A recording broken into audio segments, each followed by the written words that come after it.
Praise Lord to everyone. Today I would like to bring to your notice Mark chapter 10 verse 33.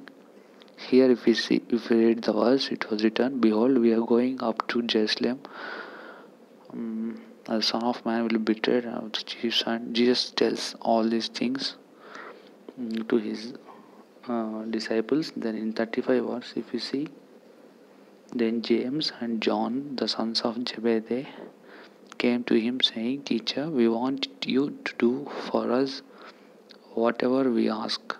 So here these people asks that, Jesus, we want the place on your side in heaven. Then Jesus says that you cannot drink what I will be drinking. You cannot bear the pain which I am going to bear. Then they say, we are ready to bear. Then Jesus says that, yeah, you will. That means Jesus is never discouraging. Jesus will always encourage you and me also in our faith. Even though there are weaknesses, Jesus wants to help us to come over, take over those, overcome those weaknesses. And if you go further, then later in verse 46, when this was heard by other disciples,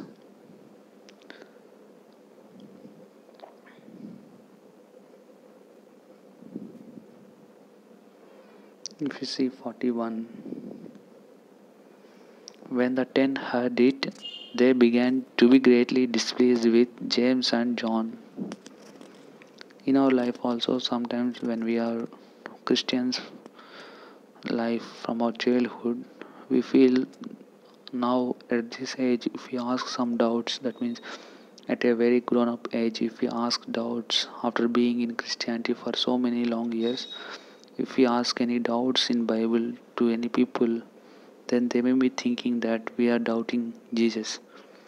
But I would like to tell you that you should get your doubts, all doubts in Bible, clarified. You should get them clarified. You should face them. You should taste them with your own sense, not by experiences of someone, but you should experience the Bible verses, and you should taste each and every Bible verse. Then only you will come to know. You will be able to believe that every verse in Bible is true. So never hesitate asking doubts. Get your doubts clarified. And even Bible says that test everything and do what is good. So you should test everything. You should also read all other religious books, and you should know what all other religious books are teaching, and you should also know what the way of truth, that is Jesus, or the way of truth, that is Bible, is preaching. Then you should make out what is right and what is wrong. Then you will come to know the importance of Bible. And when you do this, all your burden, all your all your doubts, when they get clarified, then you'll come to know God more deeply. That means you'll come more close to God in your relationship with God. Then every single day will be like dealing with God, speaking with God, sleeping with God, walking with God every time. So that means God will be too close to you, and whatever God speaks, you will be able to listen. You will enjoy Him. Then your heart will be empty. That means you will not have any burden on your heart. And in Deuteronomy chapter 4 verse 9, here Joshua is telling to the people Israel that, people, please don't forget the miracles of God. In order to not to forget the miracles, or in order to remember all the miracles of God which you have seen, you should write all those miracles on your heart. We can write something where we can write where there is nothing, where there is empty space, there only we can write. Here Joshua is saying that write on your heart.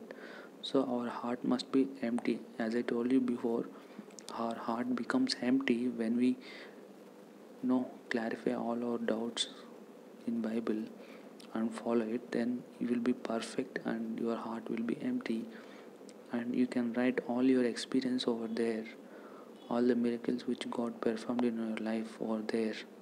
Then they will not go off from your heart till death, and you will reach heaven. Because when you write all your experience in heart, when Satan comes and tempts you, you will win over it easily, and that means you will be successful in protecting your salvation, and you will grow more and more in God in faith, and you will become perfect. If you become perfect, that means heaven is yours. So please clarify all your doubts in Bible. Hurry and taste God with your own experiences. Ask God, pray to God, to give His presence in front of you, so that you can taste Him, so that you will be not able to forget Him all your life. Then your heart will be empty, and on that empty place of heart you can write all your experiences, miracles of God, and that will help you to keep going in your life. And finally you will die with a perfect holiness, and you will reach heaven. Praise the Lord.